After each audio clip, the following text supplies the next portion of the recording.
Então vamos lá, pessoal. Vamos começar por SSA2 2016. Uma prova com altos e baixos. Vamos lá. Qualquer dúvida, estou aqui, tá? Vê, a primeira questão é uma questão bem pesadinha já, tá? A gente não pode considerar uma questão fácil. Ele diz assim, na questão, vê que questão. Ele fala assim, o glifosfato C3H8NO5P pesa isso aqui, tá, pessoal? A gente faz a massa molar dele desse jeito, né? Carbono é 12, hidrogênio é 1, nitrogênio é 14, oxigênio é 16 e fósforo é 31. Ele deu aí, né, para todos nós aqui, os valores aqui embaixo. Quantos carbonos a gente tem? Nós temos 3 carbonos, que dá 36, exatamente. Aí eu lhe pergunto, nós temos quantos hidrogênios? 8, né? 1 vezes 8 dá quanto? Dá 8. Nitrogênio tem 1, dá 14. Oxigênio tem 5, dá 80. E fósforo tem 1, dá 31 mesmo. Então vai dar 36 mais 8 mais 14, 58, mais 80, aí dá 138, mais 31, vai dar 169, tá certo? 169 é a massa molar do glifosato. Então, vê, pessoal, olha como é legal para a gente resolver essa questão. Aí ele diz, a Organização Mundial de Saúde classificou o produto como provavelmente cancerígeno para seres humanos, o que causou eventual efervescência no mercado e interferiu na legislação de vários países, tá? Aí ele continua a questão e diz assim, no Brasil o limite é de 10 ppm, exatamente. O que é 10 ppm, pessoal? Nota que toda a prova eu tenho falado muito de parte por milhão. E por que eu tenho falado? Porque as provas cobram, né? Olha, ppm, parte por milhão, equivale à mesma coisa que concentração em miligrama por litro. Anota isso bem grande aí no teu material, tá? ppm equivale a miligrama por litro, certo? Aí ele diz, as concentrações de glifosfato informadas nos rótulos de 3 produtos comercializados para a cultura de soja estão indicados no quadro a seguir. Considerando que todos os produtos recomendam diluição de 1 para 100, pessoal, diluição de 1 para 100. Ele vai sofrer uma diluição. Antes da aplicação na lavoura de soja, ele quer saber quem é que está de acordo com a legislação. Ou seja, quem tem 10 ppm. Então, o produto 1, presta bem atenção, você bem devagar nisso, tá? Está em grama por litro. Então, eu vou fazer ó, C1V1 igual a C2V2, porque ele vai sofrer uma diluição. Tá aqui, ó, olha o dedo aqui, ó, diluição. Então, quem é a concentração inicial? 480 gramas por litro. O volume é 1 litro. Quem é a concentração final, não sei. E o volume é 100 litros. Pessoal, quando eu fizer isso, a minha concentração final, ela vai ser exatamente de 4,8 gramas por litro, certo?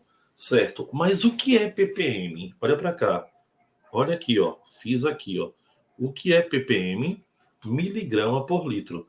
Então, 4,8 gramas, vou multiplicar por 1000 para achar em miligrama. Então, isso aqui é igual a quanto, pessoal?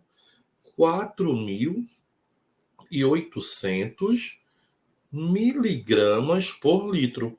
Ou seja, 4.800 ppm. Vê que absurdo. Isso aí, 4.800 é muito maior do que 10 ppm, que é o limite, ó. O limite aceito é 10 ppm. Então isso aqui, ele tá o quê, pessoal? Não dá para ser aceito. Não pode, tá? Muito acima. Então não pode. Onde tiver 1, você já tira. Um não pode ser aceito. Certo? Legal. Vamos fazer agora para o segundo. Olha, no segundo está em molaridade. Então, vamos diluir, né? M1V1, M2V2. Por que tu está diluindo, Gustavo? Porque ele fala, ó, tem uma diluição de 1 para 100. Quem é M1? A molaridade que ele deu, 2,8 vezes 10 a menos 4. O volume é 1 litro. Qual vai ser a molaridade final quando o volume for 100 litros? Então, agora eu vou achar a minha molaridade final, que é a que eu quero para usar o glifosato, né? Que é exatamente quanto, pessoal? Olha para aí, 2,8 vezes 10 a menos 6 molar. Mas, Gustavo, molar ficou ruim, né? Porque ppm é em quê? Miligrama. Ah, boa. Então agora eu vou fazer o que você está querendo. Olha aqui, ó. 1 mol vale quanto do glifosato? 1 mol vale 169 gramas, não é? Mas eu não tenho 1 mol, eu tenho quanto? 2,8 vezes 10 a menos 6 do mol. Então isso aqui é X. Fazendo essa conta enorme que eu fiz, tá? Dá exatamente 448 vezes 10 a menos 6 gramas, como é mol por litro, é grama por litro. Mas eu não quero em grama, eu quero em miligrama. Pô, Gustavo, por que tu quer em miligrama? Porque ppm, ao meu dedo, é miligrama por litro. Então, isso aqui vai dar 448 vezes 10 a menos 3 miligramas. Eu multipliquei por 1000, tá? Miligrama por litro. Multipliquei por 1000 para passar para miligrama. Isso aqui, pessoal, é exatamente 0,448 ppm, né? Porque miligrama por litro é a mesma coisa que ppm. Isso é menor que 10. Pode, porque 10 é o limite. Então aqui o 2 está no limite. Então, onde tem 2, pode. Então, não pode ser a letra C. Então, ou é 2 e 3. Bora achar agora o 3? Bora. Vem para cá. Olha para cá. O 3. O 3, pessoal, ele me diz que tem quanto? 0,9 gramas por ml. Isso para 1 litro, né? Logo, para qual a concentração para 100 litros? Porque é uma diluição, ó, 1 para 100, tá vendo? Foi o que eu fiz para todo mundo, né? Então, isso aqui vai dar exatamente uma concentração de 0,009 o quê? Gramas por litro. Por litro? Não, por mililitro. É grama por mililitro. Ó. Então, agora, isso aqui vai dar quanto, pessoal? Olha, grama por mililitro, né? Então, isso aqui vai ser 0,09, vou passar para miligrama, 10, 100, 1000. Vai dar 10 dá 0,9, 100 dá 0, 9. Não é?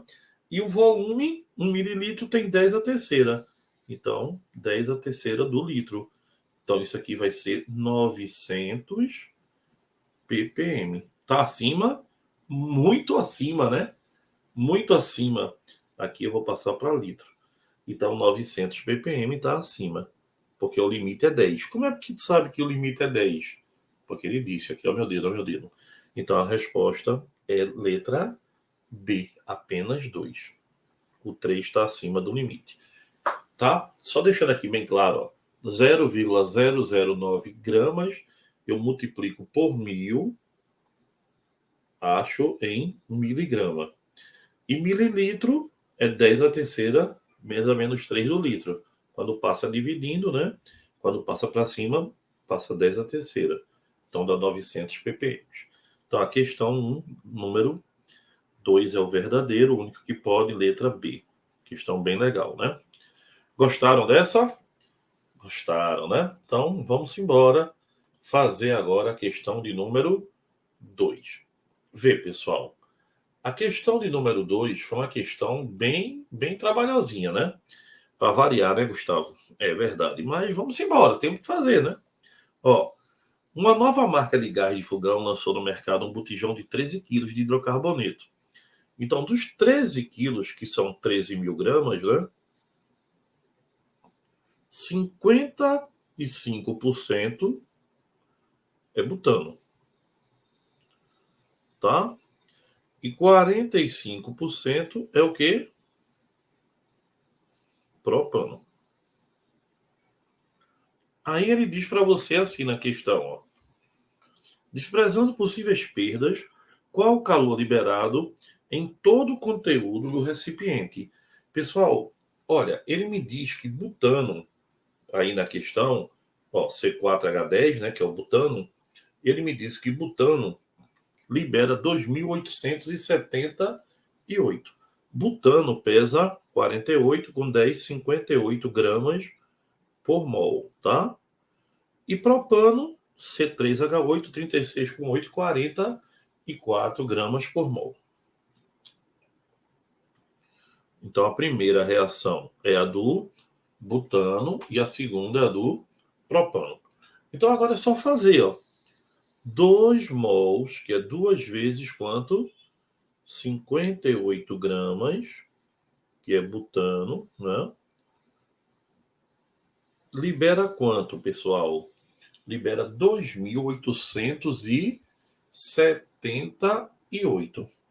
Libera 2.878 quilojoules. Não é verdade? É. Só que eu não tenho isso. Eu tenho quanto? Eu tenho 55% de butano. Então, 55% de 13 quilos são 13 quilos vezes 0,55, que é o quê? 55%, né? Isso dá exatamente 7.150 gramas. 7,15 quilos, né? Então, eu já achei que para 7.150 gramas, eu vou ter X. Concorda comigo? Concorda, né? Então, pessoal, a gente vai ter aqui, ó, na energia liberada, eu quero para cada mol, ó, quilojoules por mol. Então, tira esse 2 daqui, ó. Certo? Porque ele está dizendo que é para 1 mol e não para 2. Ele está dizendo que é para 1 mol e não para 2. E eu botei o dedo aqui, estraguei aqui, vai vir para cá. Então, ó, ele está dizendo que é para 1 mol e não para 2. Concorda? Então, fazendo aqui a continha, eu acho o meu X igual a 354.788 quilojoules. Isso é a energia do butano, tá bom? Vou fazer agora para o propano. Vamos fazer para o propano? Bora. Para o propano, logo eu vou ter 13 quilos vezes 0,45, que é 45%.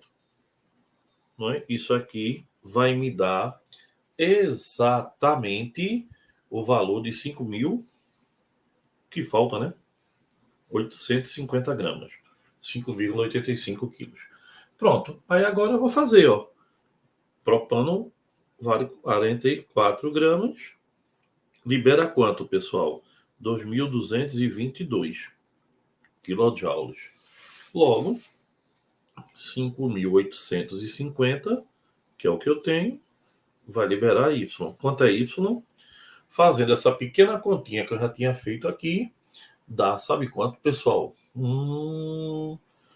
Aqui dá 295.425 quilojoules. Eita, que coisa que só a peste. Então, agora, basta somar as duas. Vamos somar. Qual é a energia total? Energia total, 100% é 354.788 mais 295.425. Somando isso tudo, nós temos a resposta, que é 6,5 vezes 10 à quinta. Letra E.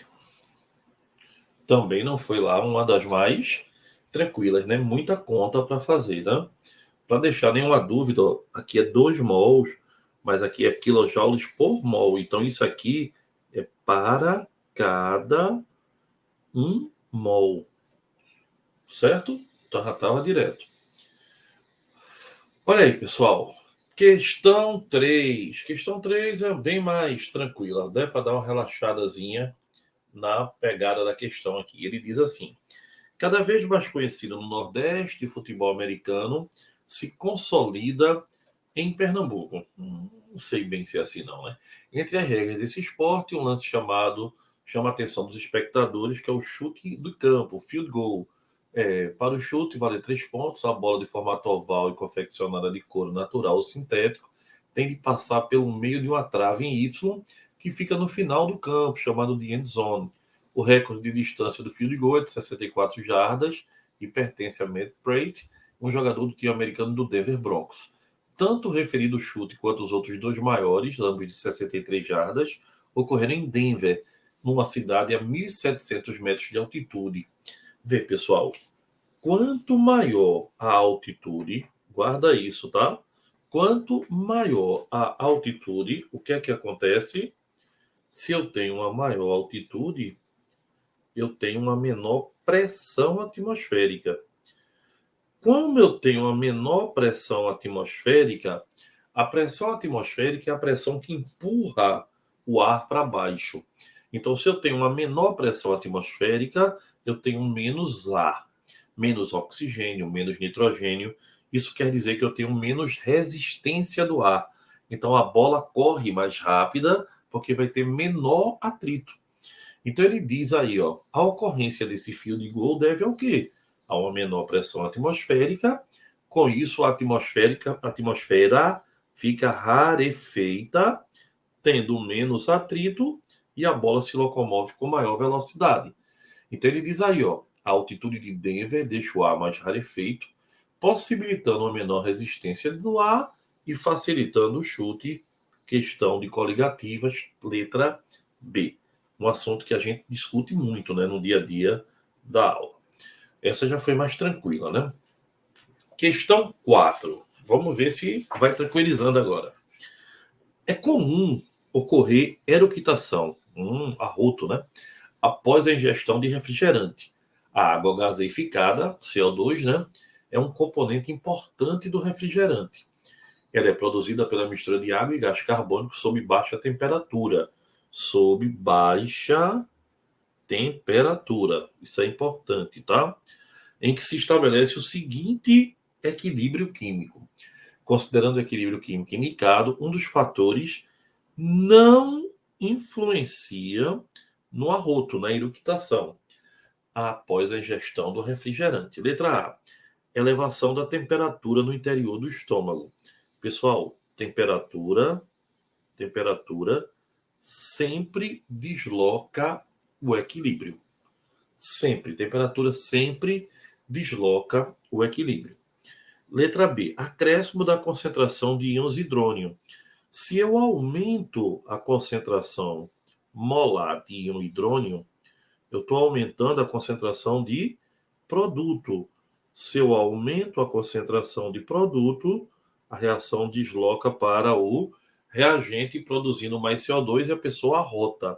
Então, isso aqui também altera o equilíbrio. C. Presença do ácido clorídrico que funciona como catalisador. Aí ficou fácil.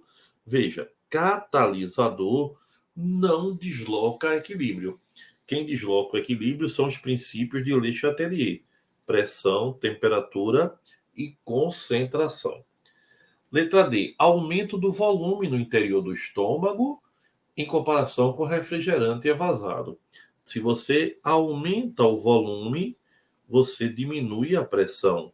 Então, desloca para o lado com menores coeficientes gasosos, que nesse caso é para o produto, porque não tem coeficiente gasoso no produto, então é zero.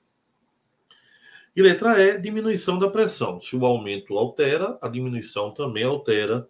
Então, lembre-se, catalisador não desloca o equilíbrio.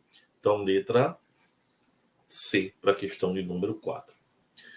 Questão de número 5 é uma questão bem batidazinha, tá? Mas é bom fazer, né? Ele diz aí, em uma seleção realizada por uma indústria, para chegar à etapa final, os candidatos deveriam elaborar 4 afirmativas sobre o gráfico apresentado a seguir e acertar pelo menos 3. Um dos candidatos construiu as seguintes afirmações. A reação pode ser catalisada com formação de complexo ativado quando atinge 320. Pessoal, olha aqui, ó. Esse ponto é o ponto mais alto, mas com catalisador. Então, isso aqui é o complexo ativado com o que, pessoal? Com catalisador, certo? Então, se é o complexo ativado com catalisador, não é 320. É quanto? 230. Tá aqui, ó, 230. Então, ele já errou a primeira alternativa. Segunda, o valor da quantidade de energia é 3. É 3, pessoal, é a diferença entre a entalpia do reagente e a entalpia do produto. E3 é o delta H. E aí ele diz, determina a variação de entalpia da reação, certo? Que vai ser quanto, pessoal? 106, que é o final, menos 158, que é o inicial. Isso aqui dá menos 52. É uma reação exotérmica, né? Exotérmica. Então ele acertou a segunda. Opa, melhorou. Terceiro, a reação endotérmica. Já errou. A reação é o quê? Exotérmica, né? Começou com mais do que terminou. A entalpia do reagente é maior do que a do produto. Então a reação perdeu durante o processo. Ela é exotérmica. O ΔH vai ser menor que zero. E foi, né? Menos 52. A energia denominada do gráfico de E2. O que é E2? É o complexo ativado sem catalisador, não é? Ou a molécula transitória, né? Sem catalisador, que é o ponto mais alto. Aí ele diz, é a chamada energia de ativação. Não. Energia de ativação seria o quê, pessoal? Seria de onde a reação começa até o ponto mais alto. Seria essa a energia de ativação, onde você teria 320 menos 158, que daria quanto? 162, e não 182, como ele falou. Então, o candidato se deu mal, viu? Ele foi o quê? Reprovado, pois acertou apenas a afirmativa de número 2. Verdade, né? A da quantidade de energia 3. Oh, uma questão mais tranquila. Pessoal, questão 6. Essa questão 6, para mim, eu sempre comento isso, né? É uma questão muito infeliz, tá?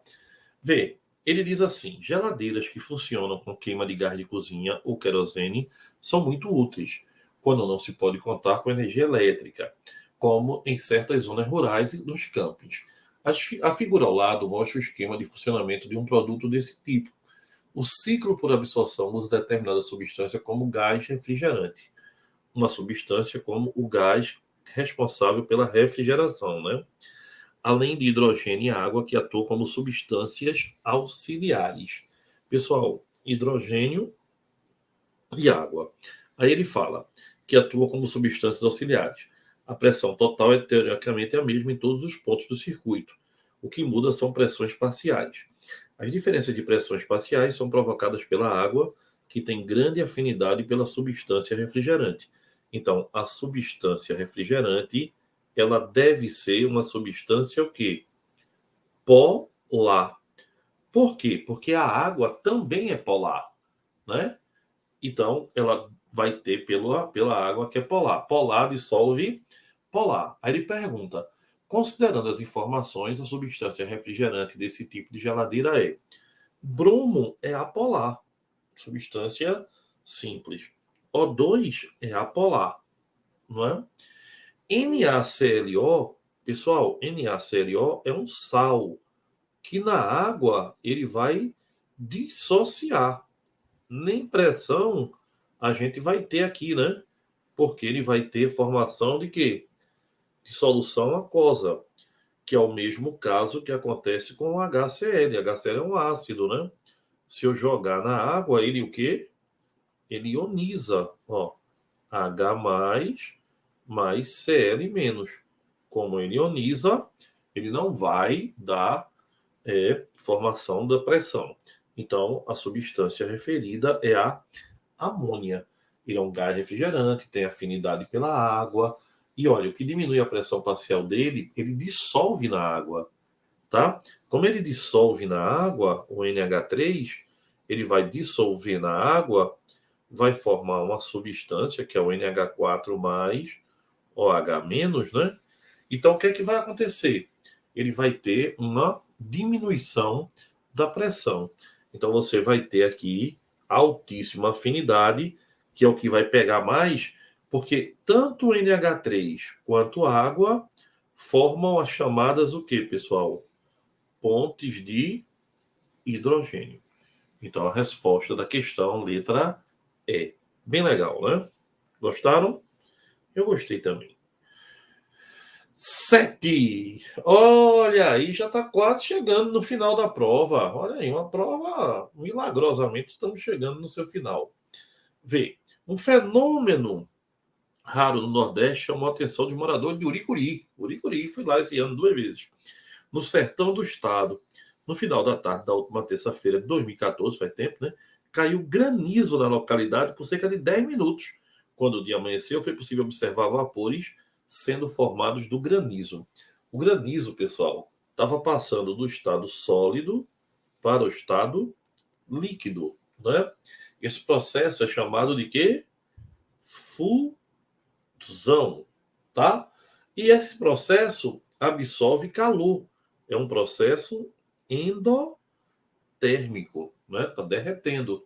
Então, a resposta da questão é letra D. O que estava acontecendo era o granizo se transformando em água líquida, sofrendo uma fusão, que é um processo endotérmico. Então, considerando as informações dessa notícia, o que ocorria com o granizo? Ele se fundia, virava líquido, e aí era um processo endotérmico. Olha aí, titulação, reação entre ácido e base. Vamos embora? Bora. Ele diz aí, o gráfico abaixo foi obtido com dados de uma titulação de uma amostra de determinada substância. Nesse caso, o produto comercial e o titulante. Pessoal, veja, você tem aqui, ó, uma titulação. Faz de conta que é mais ou menos assim, não sei desenhar não, tá? Então aqui, ó, é o titulante, o que você está pingando, e aqui é o titulado. O gráfico é sempre do titulado, tá? Esse ponto aqui, na metade dele, a gente tem um ponto de equivalência. E aí você passa um traçozinho, tá? Mais ou menos correto, né? Um traço aqui, ó. E aí quando você passar esse traço, você vê que ele está tendo ponto de equivalência. O que é ponto de equivalência, pessoal? É no momento que ele neutraliza, não é? O momento que ele neutraliza, que o número de mol do ácido é igual ao número de mol da base. Ele está acima de 7. Então, se está acima de 7, ele está neutralizando no meio básico. Se ele está neutralizando no meio básico, isso é uma base forte para um ácido fraco, não é verdade? Quando neutraliza, a força da base se mantém. O pH ficou acima de 7. Por exemplo, forma um sal de reação básica. Então, nesse caso, o produto comercial e o titulante usados no procedimento experimental correspondem, respectivamente, a quem? Tem que ser um ácido fraco, porque o pH está subindo, né? Então, ele é o titulado, né? E o titulante é uma base. Então, tem que ser uma base forte. Quem é uma base forte? Ácido fosfórico não é base, hidróxido de sódio é, mas ácido nítrico também é, não pode. Vinagre e hidróxido de sódio é essa a resposta. soda cáustica não pode, é forte, e ácido muriático é forte. Pessoal, se o ponto de equivalência, que é a metade dessa retinha, bateu acima de 7, é porque a base é forte, o ácido é fraco. Se fosse 7, os dois eram fortes. Abaixo de 7 era o ácido forte e a base fraca. Legal? Gostasse? É assim, né? Boazinha, né? Bora lá. Questão 9. Pessoal, a amônia, a gente acabou de ver, né? A amônia lá do gás refrigerante reage com a água e aí você tem a formação do íon amônio e da hidroxila, né? Isso é uma reação bem conhecida, tá? Então, olha bem. Ele diz aqui, a figura a seguir mostra o ciclo do nitrogênio em um aquário de água doce. Então tem aí a formação, nitrificação, tal. Bem de biologia essa questão, né? E aí ele chega e pergunta para você assim, ó, em um aquário equilibrado, determinadas bactérias convertem substâncias derivadas do metabolismo orgânico em substâncias nitrogenadas. Amônio e nitrito gerados são bastante tóxicos para os peixes, enquanto o amônio é bem menos danoso. O nitrato também é bem menos tóxico do que essas duas substâncias, mas quando acumulado por muito tempo pode atingir concentrações prejudiciais aos peixes, que geralmente possuem nível de tolerância entre 50 e 250 miligramas por litro. Sobre um aquário de 50 litros com 10 peixes e há um mês com a mesma água, os filtros sem serem limpos, é correto que se afirma na alternativa letra A. Baixas temperaturas e pH menores auxiliam a elevar os níveis de amônia. Pessoal, vê bem, se você baixa o pH, o meio fica ácido. A amônia tem características básicas, então tá falso, né? Trocas periódicas e parciais de água aumentam o nível de nitrato. Não. Se você está trocando água, você vai aumentar a oxigenação, né? Você vai aumentar. Mas nitrato não. Nitrato ele é derivado do processo do próprio da vida do aquário. Ó. Olha aqui, quando ele fala de nitrato, ó, o nitrato vem da nitrificação, tá? Se você troca a água, você aumenta a oxigenação dela, então você vai diminuir esses processos aí. Então não tem sentido. Letra B está também errada. Letra C. Altos níveis de oxigênio comprometem o ciclo do nitrogênio? De jeito nenhum. Letra D. A amônia reage com a água produzindo o íon amônio. Verdade. A gente acabou de mostrar, né? A amônia reage com a água, porque ambas formam pontos de hidrogênio, formando NH4OH em solução aquosa, né? Que é uma base e aumenta o pH, não é? Por isso, o pH, se estiver alcalino, a mesma concentração de amônia será muito mais letal em comparação ao aquário mais ácido. Verdade, porque vai aumentar muito o íon amônio, podendo levar à morte os peixes. E letra E, o volume do aquário impede que os níveis de nitrato cheguem a comprometer a saúde dos peixes, o que é uma contradição, porque ele acabou de dizer que o nitrato faz mal para os peixinhos. E para terminar, olha aí, respira, 10, olha que maravilha. Vou até colocar outra corzinha aqui, vamos colocar agora um azul. Olha, clorato de potássio, KClO3, é usado no sistema de fornecimento de oxigênio em aeronaves, o que pode tornar-se perigoso caso não seja bem planejado o seu uso. Investigações sugeriram que o incêndio na Estação Espacial Mir ocorreu por causa de condições inadequadas no armazenamento dessas substâncias. A reação para a liberação do oxigênio é dada pela seguinte equação, que está balanceada, né? Qual o volume aproximado em litros de oxigênio na Mi a partir de 980 gramas de cloreto de potássio nas CNTPs? Pessoal, clorato de potássio é KClO3 e o oxigênio estão aqui, né? Então, isso aqui, ó, no clorato de potássio, ele vale potássio, que é 39, cloro, que é 35,5, e oxigênio, que é 16 vezes 3, 48. Isso aí, tudinho dá 122,5 gramas por mol. Pronto, pessoal. Eu agora vou fazer uma questão direta. Ó. 2 mols, cada mol vale 122,5 gramas, está para 3 mols de oxigênio, que nas CNTPs vale 22,4 litros cada mol. Assim, quanto é que você vai usar? 980 vai estar para X. Então, quanto é que vai valer X, pessoal? 268,8 litros na CNTP. 268 aproximadamente, como ele pediu, letra D. Olha aí, mais uma prova da UPE com pouquíssimas contestações, né? A única questão contestável aqui, para mim, é a do aquário, que é muito mais de biologia, que é a questão 9, mas não está errada, né? E uma que eu acho muito sem graça, que foi a questão 6, que ele não precisava ter botado essa questão. As outras deram trabalho, mas tem resposta, que é o mais importante para todos nós. E a gente resolveu a prova em 35 minutos. Que coisa boa, né? Foi legal.